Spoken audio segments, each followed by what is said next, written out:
부영훈 대표님은 우리끼리 만나서 농담을 하다 보면 언제 대표 되실 거예요? 이래요. 대표가 못 돼요. 부대표잖아요. 네. 그래서 뭐 회장도 못 해요. 부회장이죠.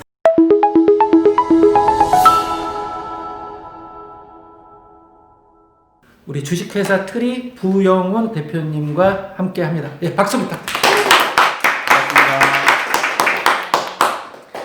제가 알기로는 이쪽 유통하신 지가 20년이 넘으셨잖아요. 예, 20년 조금 안 된 것 옥션 지마켓 완전 초창기에 시작을 하셨어요. 그때 그 옥션과 지마켓의 그 파란을 일으켰던 그죠? 새로운 판매 기법을 도입해가지고 예, 그랬어요. 어떻게 그 유통업에 들어오시게 되셨어요? 유통업은 눈물 젖은 빵을 먹어봤다고 우리 뭐 망한 스토리는 항상 있는 거니까. 그러니까 말씀하신 것처럼 어려서는 운동 좋아서 운동 선수를 꿈꾸면서 살다가 좀 공부 좀 해보고 싶어서 공부했는데 잘 안 돼서 공부를 너무 많이 해가지고 알거지가 된 거죠. 완전히 알거지. 신용불량자의 상신용불량자가 돼서 그러면 방법은 딱 하나, 돈을 벌어서 갚는 방법밖에 없다. 그래서 그냥 밑도 끝도 없이 무조건 이제 유통을 뛰어들게 됐는데 그냥 할 수는 없고 아는 게 전혀 없으니까 전혀 뭐 뭘 팔아본 적이 없으니까 근데 딱 하나 무역을 하고 싶다. 이유는 세계를 돌아다니면서 지구를 돌아다니면서 뭐 드라마나 영화에 나오는 그런 무역상이 되고 싶다는 생각에 중국을 선택한 거죠. 옛날에는 옥션 지마켓이 경매 방식이 있을 때였잖아요. 지금은 없지만 그때 새로운 판매 기법을 만드셨어요. 그래서 돈 좀 만지셨잖아요. 그렇죠. 네, 지금 그 소개를 잠깐 해주시면.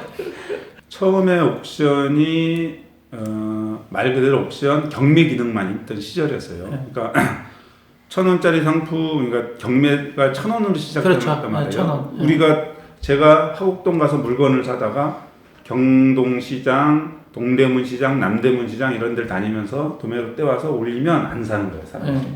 살 수가 없죠. 내가 좋아하는 상품을 올려놓으니 살 수가 있나요? 그리고 상대가 소비자들이 뭘 좋아하는지 이런 트렌드도 전혀 전무한 상태다 보니 안 팔리는 거예요.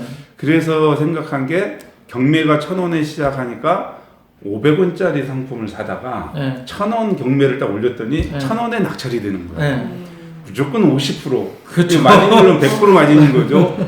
그거를 딱 깨우치는 순간 그때부터 1,000원짜리를 갖다가 이제 경매를 올리기 시작을 했어요. 그때 마침 미국이나 이런 데서는 1달러 샵, 그렇죠. 그리고 일본에서는 100엔 샵이 이제 유행할 때였죠. 그래서 저도 그런 매스컴을 보면서 천냥하우스다 우리는. 천냥 마트네 뭐니 이런 거를 지으려고 이렇게 한 거죠. 그래서 천냥하우스라는 이름으로 이 500원, 600원, 200원, 300원 이런 것들을 사서 이렇게 올렸어요. 올렸는데 볼펜 빨간색 건 빨간 거 하나만 올려야 되고 노란색 건 노란 거 하나 올려야 되고 뭐 이렇게 다 개별적으로만 올릴 수밖에 없는 경매를 올릴 수밖에 없는 시스템이었단 말이에요. 거기다가 저희가 선택권을 줘가지고 빨강, 노랑, 파랑 볼펜 200원짜리 볼펜, 300원짜리 볼펜, 500원짜리 볼펜을 이렇게 디자인해서 집어넣은 다음에 상품 번호를 매기고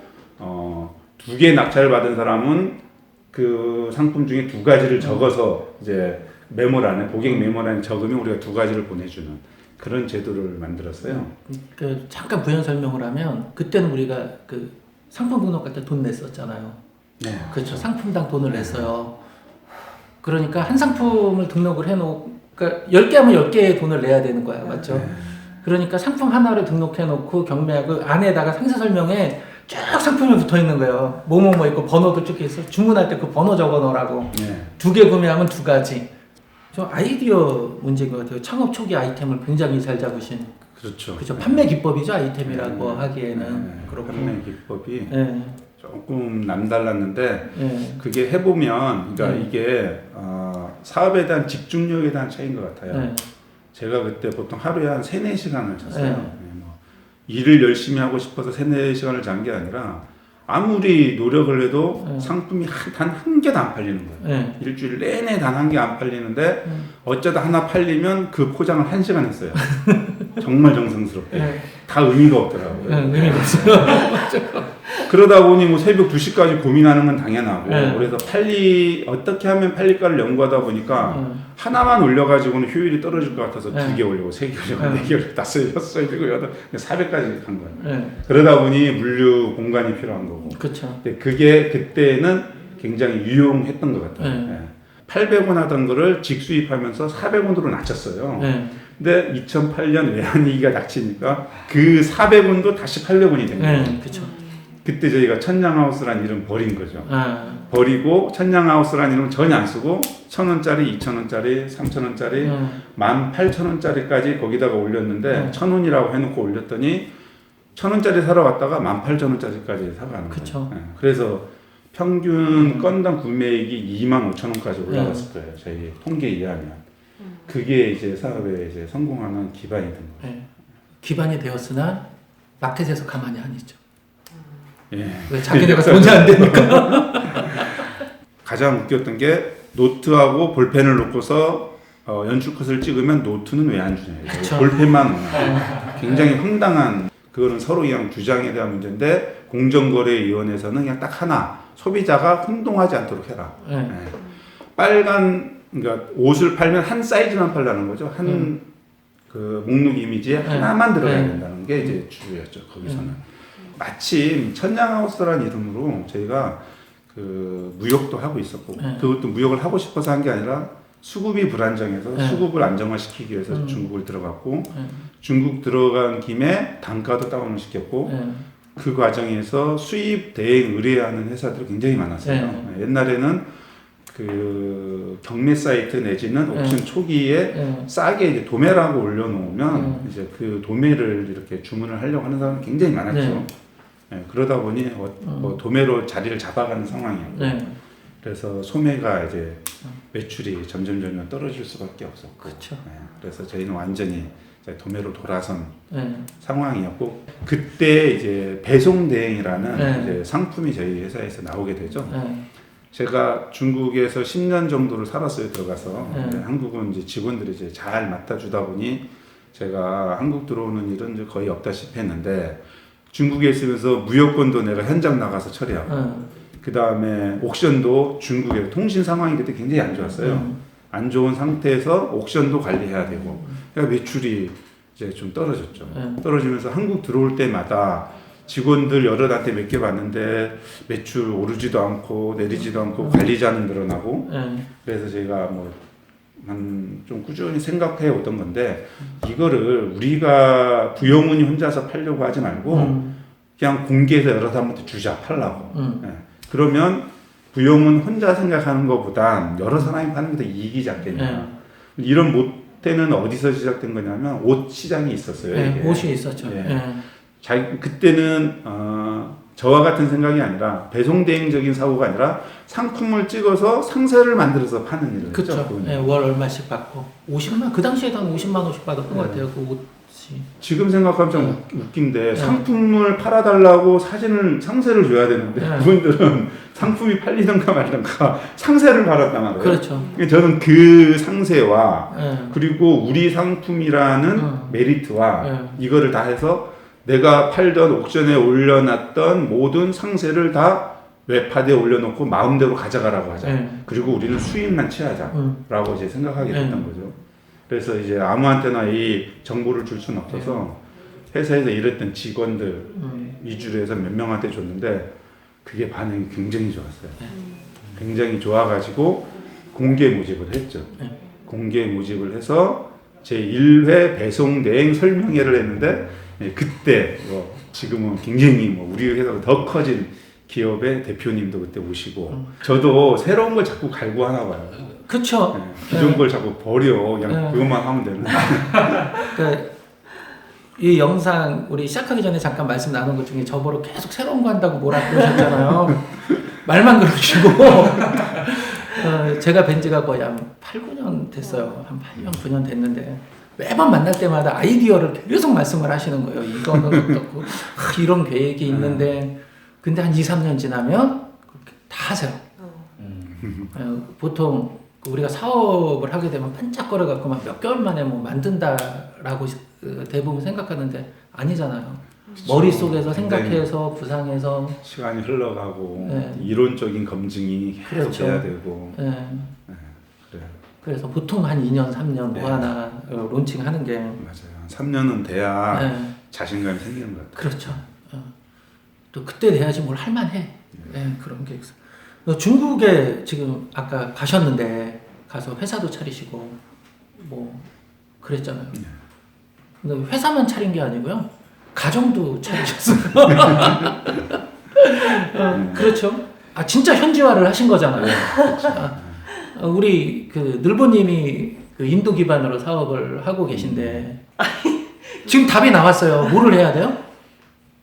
인도에서 현지화. 아니 저 가정을 차려야 되나 이 생각. 중요한 것 같아요. 가장. 제가 그 어쨌든 이 그 수입을 시작을 해서 원래 수입은 제가 그 초콜릿 수입을 했어요. 아까 말씀드린 맞아요, 초콜릿. 공부를 하다가 갑자기 이제 중국에서 중국 사업을 하고 싶었는데 우연히 그 초콜릿 수입하는 분을 만나서 내가 주인국 수입을 하고 싶으니 해서 그분하고 이제 하다 보니까 된 거고 그걸로 다 망하고 생활용품 하다가 그나마 아는 게 중국이라서 또 뭐 가게 된 계기도 있고 중국을 가기 전부터 어쩌면 제가 20대 초반부터 생각했던 게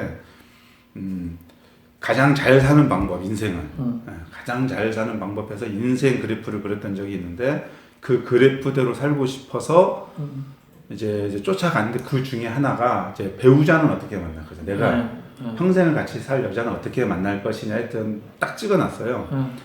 35세 결혼을 할 거고 내가 일을 뭔가 열심히 하고 있을 때 그 옆에 나와 눈이 맞는 여자랑 결혼하겠다 라는 거는 이제 21~22살 때 정해놨었어요. 그러니 이제 연애라는 것도 안 해보고 뭐 한 30 넘어서까지 이렇게 하고 있다가 중국 들어가가지고 그렇게 막 그 온갖 오지를 돌아다니고 있는데 마침 그때 옆에 여자가 하나 있었던 거죠. 일도 잘하고 마음도 맞고 그냥 뭐가 해도 되더라고요. 그렇게 해서 이제 같이 하게 됐는데 이제 같이 안 할 수도 없었던 게 그분이 중국의 오더라든가 모든 걸 다 관리하는데 내가 한국 들어와 버리면 누가 일을 하겠어요. 제가 뭐 결혼 동맹처럼. 뭐 저희가 판매하는 상품이 무역이라는 그 한 나라를 건너가는 순간 의사소통이 원활하지 않고 모든 정보가 불확실하게 되고요. 특히 2000년대 초에 중국은 지금에 비하면 뭐 불확실함이 뭐 엄청나게 컸어요. 그러니까 확실하기만 하면 중국과 상품 가지고 다 사업적으로 성공할 수 있는 기회가 주어지는 그 정도였는데 가면 빨간 볼펜을 주문하면 빨간 볼펜이 잘 안 와요. 그게 잘 오기만 하면 제가 중국 갈 필요가 없죠. 그리고 예를 들면 글이 잘 써지는 볼펜만 와도 괜찮아요. 글이 안 써져. 있잖아요. 이렇게 쓰려고 하니까 뚝 부러지는 볼펜도 있잖아요. 하다못해 쓰기 전까지만이라도 완전하면 좋아요. 근데 누르면 여기가 깨져버려요. 실제 이거 진짜 얘기를 하는 거예요. 우리가 사진 한국에 앉아서 사진 보내달라 그러면 똑같아. 다른 하나도 없어. 근데 이거는 100원짜리고 이건 20원짜리야. 그럼 바이어들은 20원짜리를 달라는 거예요. 한국 사람들은 20원짜리를 보내면 분명 우리한테 샘플 중국에 있는 저한테도 샘플 가져왔을 때는 100원짜리를 가지고 왔는데 선적돼서 한국 들어간 거는 누르면 깨지는 볼펜이야. 그렇죠.